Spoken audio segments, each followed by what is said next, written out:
Welcome dear students. अभी तक पिछले वीडियोस में हमने मैटर के पार्टिकल्स की प्रॉपर्टीज और उसकी स्टेट्स के बारे में पढ़ा। आज की वीडियो में हम देखेंगे कि उसकी स्टेट्स जब चेंज होती है तो उसको कहते क्या है और वो एग्जामिनेशन पॉइंट ऑफ व्यू के लिए किस तरह के क्वेश्चन उसके ऊपर आते हैं। सबसे पहले देखते हैं, हमारे पास हमने बताया तीन मेन स्टेट्स हैं, सॉलिड, लिक्विड और गैस। इसके अलावा बोस-आइंस्टाइन और प्लाज्मा और बोस-आइंस्टाइन हमारे पास रेगुलरली यूज नहीं होते, तो इसलिए वहां पर हम उसको यहाँ पर इंक्लूड नहीं करेंगे।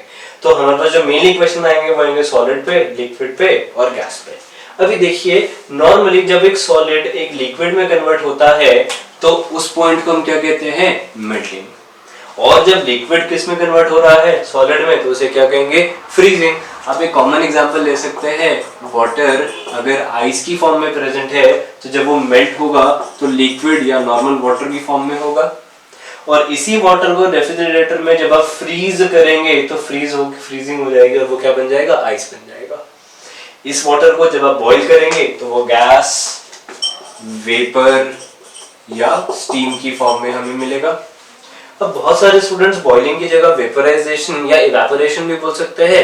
वेल, वेपराइजेशन बोले, इवेपोरेशन बोले, बात एक ही है, पर बॉइलिंग और इवेपोरेशन एक नहीं है। बॉइलिंग का एक फिक्स पॉइंट होगा, इंप्योरिटीज डालने से वो चेंज होगा। इवेपोरेशन उससे कम टेम्परेचर पे अगर वो वेपर्स में कन्वर्ट हो रहा है तो उसे बोलेंगे इवेपोरेशन। इस कंसेप्ट को हम आगे और डिटेल में करेंगे, बट सिर्फ अभी ये डिफरेंस बताने के लिए कि बॉइलिंग 100 डिग्री सेल्सियस पे होगा और इवेपोरेशन जो होगा वो 100 से कम डिग्री सेल्सियस पे ही आपका वाटर लिक्विड से वेपर की स्टेट में कन्वर्ट हो जाएगा, तो उसे इवेपोरेशन बोलते हैं। इसीलिए हम यहाँ पर इवेपोरेशन नहीं लिखते। फिर अगर मेरे पास वेपर, स्टीम या गैस वापस से लिक्विड फॉर्म में कन्वर्ट हो जाए तो उसे वो कंडेंसेशन। फिर अब यूजुअली तो सॉलिड पहले लिक्विड में कन्वर्ट होगा, लिक्विड के बाद गैस में कन्वर्ट होगा, बट कई बार सॉलिड बिना लिक्विड में कन्वर्ट हुए भी गैस में कन्वर्ट हो जाता है। उस प्रोसेस को हम बोलते हैं सब्लिमेशन। और गैस बिना लिक्विड में कन्वर्ट हुए भी डायरेक्टली सॉलिड में कन्वर्ट हो सकती है, उसे कहते हैं डिपोजिशन। तो एक एक करके थोड़ा सा डिस्क्राइब करेंगे और देखेंगे क्वेश्चन किस तरह से आते हैं। सबसे पहले हमारे लिए इंपॉर्टेंट है मेल्टिंग, तो पहले एक्सप्लेन करते हैं फिर क्वेश्चंस देखते हैं। अभी देखिए, मेल्टिंग पॉइंट क्या होगा, वो टेम्परेचर एट विच क्या हो रहा है, सॉलिड किस में कन्वर्ट हो रहा है, लिक्विड में। तो solid is converted to liquid, right. Water का, या फिर हम बात करते हैं आइस का मेल्टिंग पॉइंट। वो कितना होगा, 0 डिग्री सेल्सियस। जब आप इसमें सॉल्ट ऐड कर देते हैं तो इसके मेल्टिंग पॉइंट को क्या कर देता है, डिक्रीज कर देता है। तो adding salt decreases the melting point of ice। तभी आप देखते हैं जो बर्फ के डिपो होते हैं, जिन्होंने बर्फ के सिल्लियां रखी होती हैं, या जो आइसक्रीम्स बेचते हैं, उनका जो ट्रक होता है उसके अंदर हमारे पास क्या होती है, बर्फ होती है। उसके ऊपर वो सॉल्ट डाल के रखते हैं जिससे उसका मेल्टिंग पॉइंट जो है वो डिक्रीज हो जाता है और वो जल्दी से मेल्ट नहीं होती। फिर इसके बाद देखें, मेल्टिंग पॉइंट के बाद freezing point.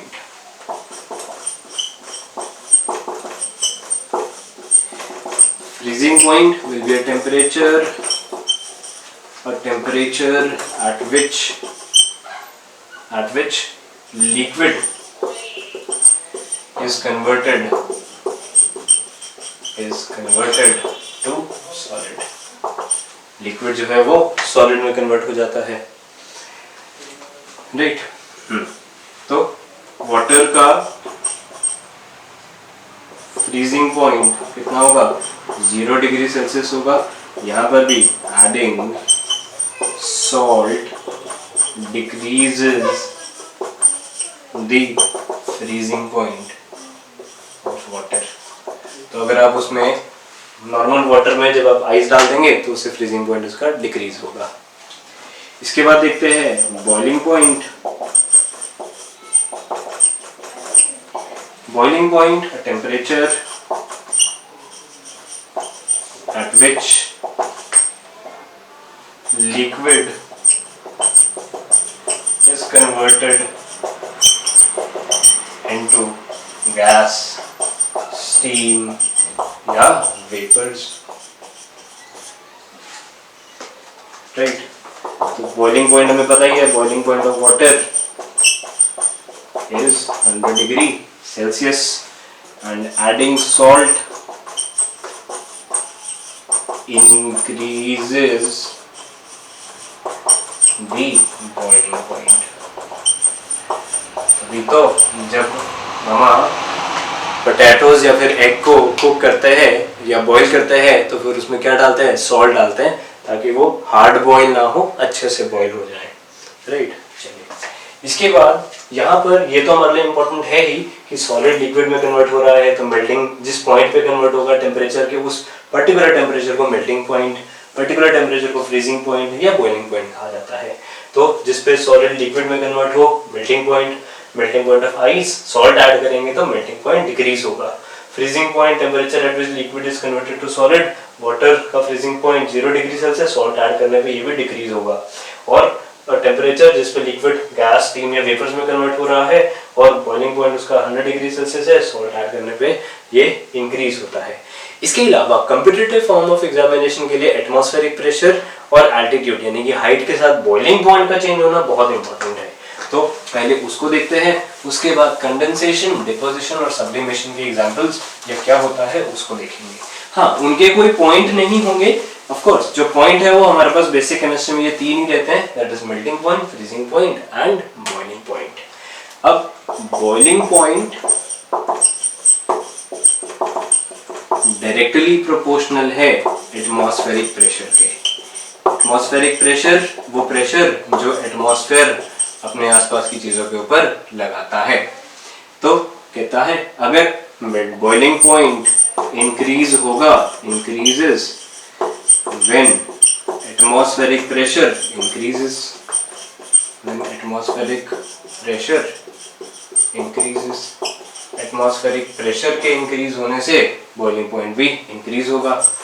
Boiling point decreases with decrease in atmospheric pressure। Atmospheric pressure के डिक्रीज होने से बॉइलिंग पॉइंट आपका डिक्रीज होगा। फिर हाइट के साथ देखते हैं, एल्टीट्यूड के साथ boiling point is inversely proportional to the altitude, right. तो boiling point increases when height is reduced,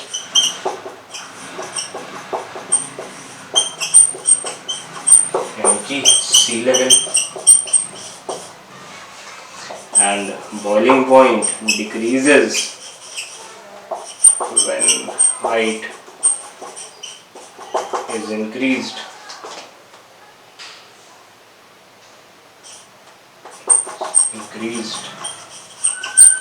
that is at mountains, right. तो बॉइलिंग पॉइंट जो है वो इस तरीके से इंक्रीज या डिक्रीज हो सकता है। अब यहाँ पे भी लिख सकते हैं बॉइलिंग पॉइंट इंक्रीज होगा एटमॉस्फेरिक प्रेशर के इंक्रीज होने से, जो कि कब इंक्रीज होगा, जब आपका हाइट जो है वो डिक्रीज होगी। वहां से भी आप इनवर्सली प्रोपोर्शनल उसको लिख सकते हैं।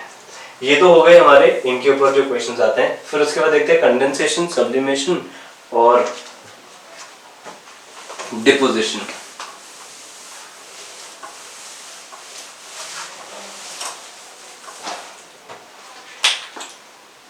Condensation, so temperature at which gas, vapor or steam converts into liquid। ये आपने देखा होगा सुपर हीटेड या सुपर कूल्ड दोनों टेम्परेचर्स पे हो सकता है।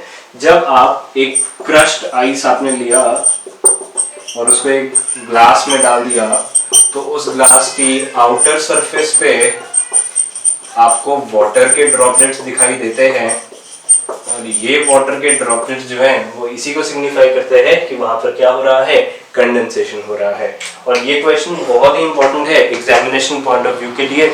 जिसमें हम बात करते हैं कि क्रश्ड आइस जो है अगर आउटर सरफेस पे वाटर ड्रॉपलेट्स को शो कर रही है तो ग्लास के बाहर, तो उसे बोलेंगे कि यहाँ पर प्रोसेस कौन सा होगा, कंडेंसेशन। ये क्या सिग्निफाई करता है, it signifies that water is present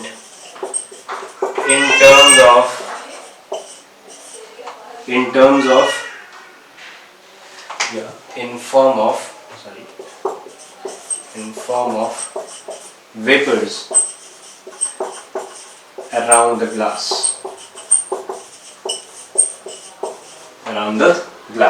तो जब वो ठंडे होते हैं तो किस में कन्वर्ट हो जाते हैं, दोबारा से लिक्विड में कन्वर्ट हो जाते हैं, राइट।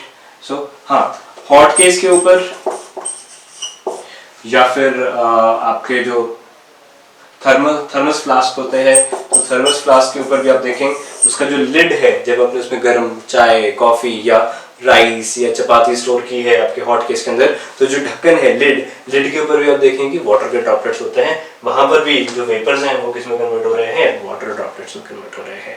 अगेन वो ठंडा होगा कंपैरेटिवली, तो उस पे जब वो स्टीम जाएगी और कंडेंस होगी, ठंडी होगी, तो वाटर लिक्विड की फॉर्म में, वाटर ड्रॉपलेट की फॉर्म में आती है। इसके बाद देखिए, अगर हमारे पास बात करें हम कैम्फर,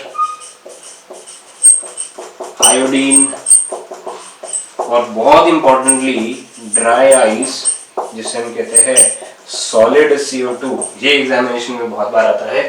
ये बिना लिक्विड में कन्वर्ट हुए सॉलिड से गैस या गैस से सॉलिड में कन्वर्ट हो सकते हैं। तो ये एग्जाम्पल सेम ही रहेंगे, चाहे हम बात कर रहे हैं सब्लिमेशन की या फिर हम बात कर रहे हैं डिपोजिशन की, क्योंकि दोनों में ही सब्लिमेशन में अगर हम देखें तो सॉलिड से क्या हो रहा है, गैस, ये सॉलिड होगा, ये सॉलिड होगा, ये सॉलिड होगा और डायरेक्टली गैस में कन्वर्ट हो जाएगा।